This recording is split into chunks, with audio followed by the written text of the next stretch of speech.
Under the slogan, "Ideas Worth Spreading," TED Talks has remained the #1 source for talks by leaders, thinkers, and authorities for an almost endless variety of topics. Here are excerpts from my top 5 must-watch TED Talks to advance your leadership and accelerate your people management. Some you may have seen, but I'm sure there's some you haven't. Number 1, How Great Leaders Inspire Action by Simon Sinek. This really launched Simon's career, and he has not slowed down since. The focus is on inspiring through purpose. Why, how, what? This little idea explains why some organizations and some leaders are able to inspire where others aren't. Let me define the terms really quickly. Every single person, every single organization on the planet knows what they do, 100%. Some know how they do it, whether you call it your differentiating value proposition or your proprietary process or your USP. But very, very few people or organizations know why they do what they do. And by why, I don't mean to make a profit. That's a result. It's always a result. By why, I mean what's your purpose? What's your cause? What's your belief? Why does your organization exist? Why do you get out of bed in the morning? And why should anyone care? Well, as a result, the way we think, the way we act, the way we communicate is from the outside in. It's obvious. We go from the clearest thing to the fuzziest thing. But the inspired leaders and the inspired organizations, regardless of their size, regardless of their industry, all think, act, and communicate from the inside out. Let me give you an example. I use Apple because they're easy to understand and everybody gets it. If Apple were like everyone else, a marketing message from them might sound like this: we make great computers. They're beautifully designed, simple to use, and user-friendly. Want to buy one? Meh. And that's how most of us communicate. That's how most marketing is done, that's how most sales is done, and that's how most of us communicate interpersonally. We say what we do, we say how we're different or how we better, and we expect some sort of behavior, a purchase, a vote, something like that. Here's our new law firm. We have the best lawyers with the biggest clients. We always perform for our clients, do business with us. Here's our new car. It gets great gas mileage. It has, leather seats. Buy our car. But it's uninspiring. Here's how Apple actually communicates. Everything we do, we believe in challenging the status quo. We believe in thinking differently. The way we challenge the status quo is by making our products beautifully designed, simple to use, and user-friendly. We just happen to make great computers. Want to buy one? Totally different, right? You're ready to buy a computer from me. All I did was reverse the order of the information. What it proves to us is that people don't buy what you do, people buy why you do it. People don't buy what you do, they buy why you do it. This explains why every single person in this room is perfectly comfortable buying a computer from Apple. But we're also perfectly comfortable buying an MP3 player from Apple, or a phone from Apple, or a DVR from Apple. But as I said before, Apple's just a computer company. There's nothing that distinguishes them structurally from any of their competitors. Their competitors are all equally qualified to make all of these products. In fact, they tried. A few years ago, Gateway came out with flat screen TVs. They're eminently qualified to make flat screen TVs. They've been making flat screen monitors for years. Nobody bought one. And Dell came out with MP3 players and PDAs. And they make great quality products, and they can make perfectly well-designed products, and nobody bought one. In fact, talking about it now, we can't even imagine buying an MP3 player from Dell. Why would you buy an MP3 player from a computer company? But we do it every day. People don't buy what you do, they buy why you do it. Number 2, Stop Managing, Start Leading by Hamza.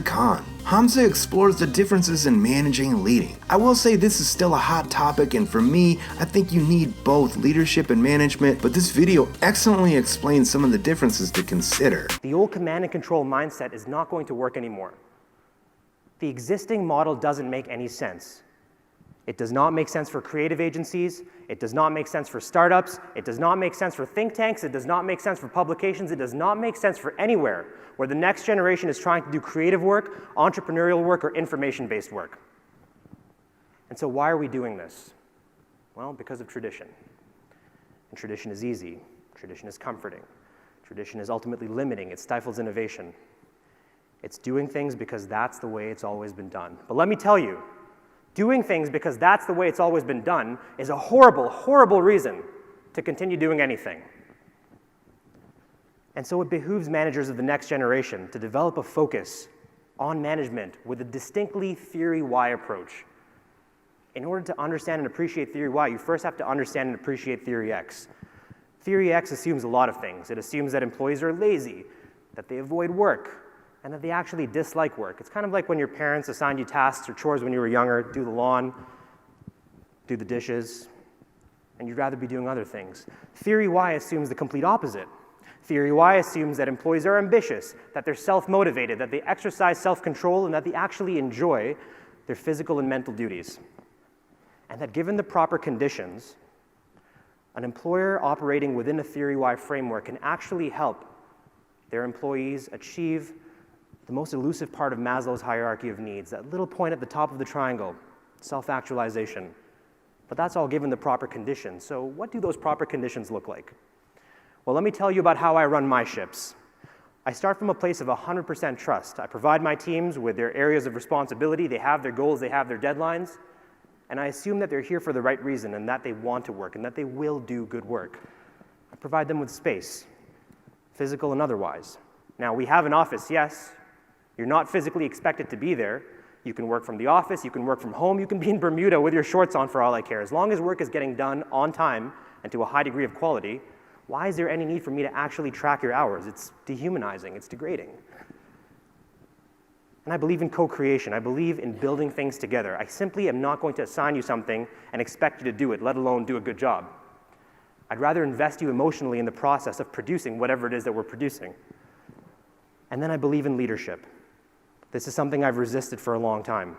But my teams have told me time and again, Hamza, we need somebody to be there who's a steward, who's going to guide us, who's going to provide us with insulation from the more harsh realities of the organization and the industry, frankly. And I believe in culture. I believe that people want to show up to a workplace that doesn't feel like a workplace, that feels more like a community, where they can be among friends, where they can bring their whole selves to work, something I've really learned and appreciated with my time at Ryerson SA. And I believe that we should create a workplace that is conducive to doing excellent work. And when all of these proper conditions are met, what happens? We do work that we're proud of. We're more creative. We discover meaning and fulfillment. We strike work-life blend, and I would hope that we ultimately achieve happiness.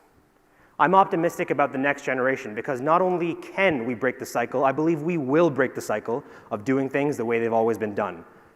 And it's going to come from understanding a fundamental difference between outcomes and outputs. And this quote in particular reminds me of this. It underscores this idea so well. Antoine de Saint-Exupéry said, if you want to build a ship, don't drum up people to collect wood and don't assign them tasks and work, but rather teach them to long for the endless immensity of the sea. Number 3, How to Get Better at Things You Care About by Eduardo Brescino. Eduardo explores the importance of deliberate practice and using practice spaces rather than performance zones to learn and grow. Understanding this is key to helping your staff and yourself develop. When Beyoncé is on tour, during the concert, she's in her performance zone. But every night when she gets back to the hotel room, she goes right back into her learning zone. She watches a video of the show that just ended. She identifies opportunities for improvement for herself, her dancers, and her camera staff. And the next morning, everyone receives pages of notes with what to adjust, which they then work on during the day before the next performance. It's a spiral to ever-increasing capabilities, but we need to know when we seek to learn and when we seek to perform. And while we want to spend time doing both, the more time we spend in the learning zone, the more we'll improve. So how can we spend more time in the learning zone? First, we must believe and understand that we can improve, what we call a growth mindset. Second, we must want to improve at that particular skill. There has to be a purpose we care about, because it takes time and effort. Third, we must have an idea about how to improve, what we can do to improve. Not how I used to practice the guitar as a teenager, performing songs over and over again, but doing deliberate practice. And fourth, we must be in a low-stakes situation.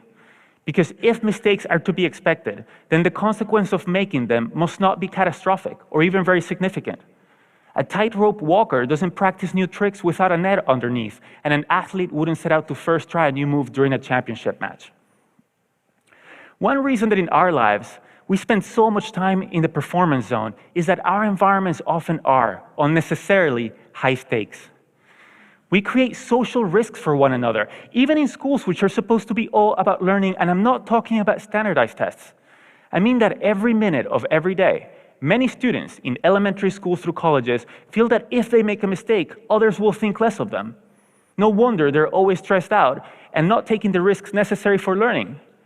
But they learn that mistakes are undesirable inadvertently when teachers or parents are eager to hear just correct answers and reject mistakes rather than welcome and examine them to learn from them, or when we look for narrow responses rather than encourage more exploratory thinking that we can all learn from. When all homework or student work has a number or a letter on it and counts toward a final grade, rather than being used for practice, mistakes, feedback, and revision, we send the message that school is a performance zone. The same is true in our workplaces.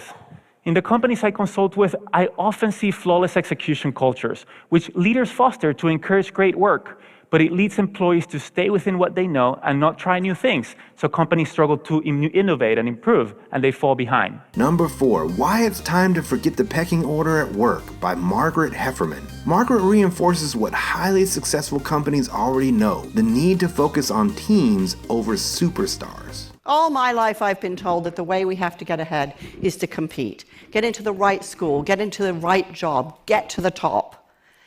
And I've really never found it very inspiring.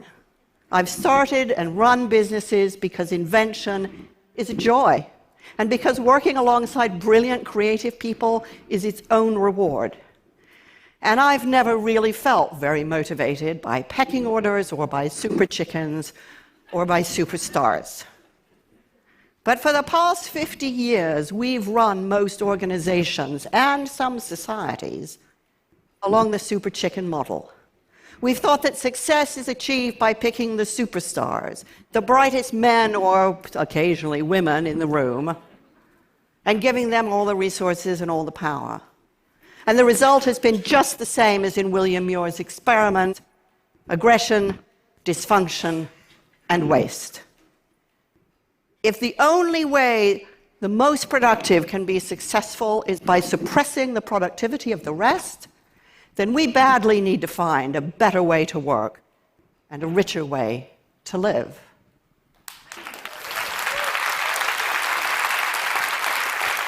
So what is it that makes some groups obviously more successful and more productive than others? Well, that's the question a team at MIT took to research. They brought in hundreds of volunteers, they put them into groups, and they gave them very hard problems to solve.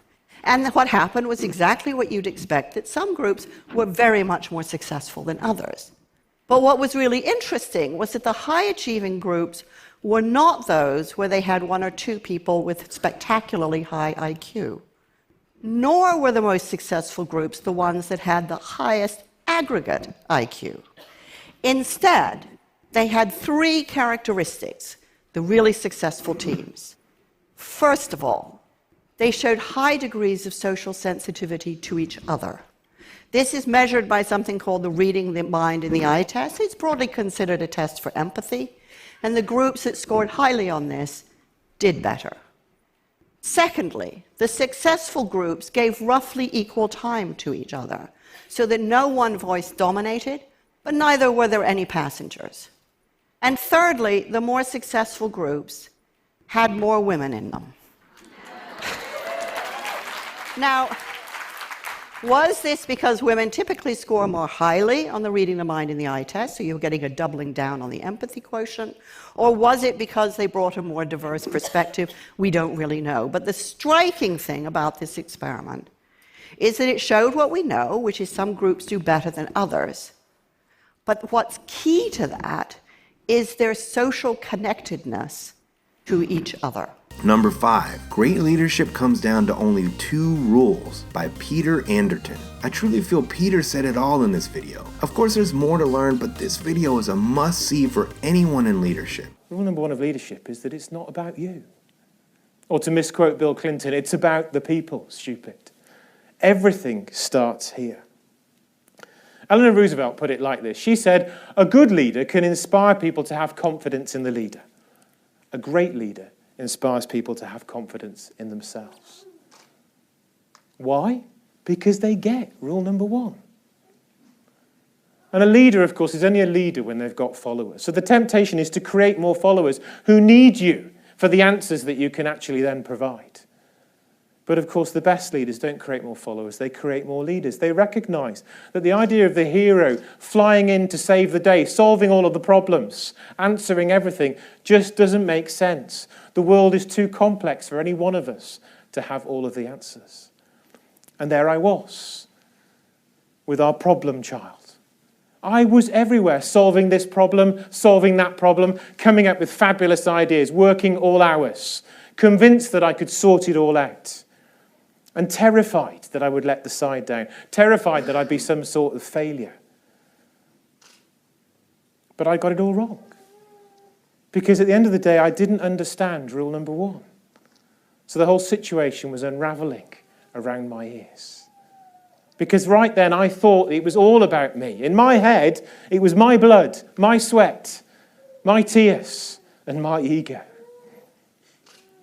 You see, whenever we find ourselves in a situation where we think everything is dependent upon us, when we think we're the only one who cares, we're the only one who gets it, whether it's in our home, whether it's in school, whether it's at work, whether it's in our community, the secret is to get back to rule number 1.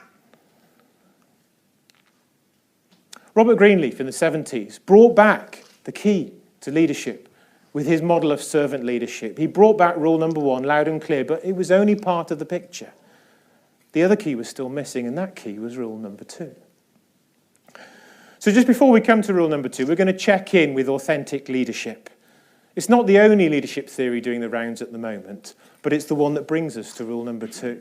Because authentic leadership isn't about a great man. It's not about a fixed set of characteristics. It's about turning up at the top end of who we really are. It's less about trying to be somebody else, and it's more about trying to be ourselves brilliantly. Because any one of us can be a leader. It starts with having a clear understanding of who we are, of what we stand for, of what our strengths and weaknesses are, and then behaving in a transparent way that draws all of these things together. John Maxwell talks about 5 levels of leadership. He says people follow, first of all, because they have to. That's level 1 leadership. If you're the boss, they have to do as they're told. That's where in the biscuit factory you've got a queue of people waiting at 5 minutes before the end of the shift, all changed and ready to go, just to slide their card through the clock machine as they head out the door. They give you their minimum, never their best. Level 2 is where they follow you because of how they feel about you as an individual. Level 3 is where they follow you because of what you've achieved. Level 4 is where they follow you because of what you have done for them. And level 5 is where they follow you because of who you are and what you represent. You see, each layer going deeper and deeper forms a deeper level of commitment. And as you move from each layer to the next, it's all about choice, but not your choice, their choice. That's leadership rule number 1. So the change, apparently much misquoted, be the change that you want to see in the world, brings us face to face with rule number 2, which is as simple and as powerful as rule number 1. It's only about you. If ever you want to create change around you, it starts with who you are and how you behave. Each TED Talk video link is in the description. I highly recommend watching each in their entirety to get the full explanation and perspective. Thanks for hanging out with me, and consider subscribing for more leadership content.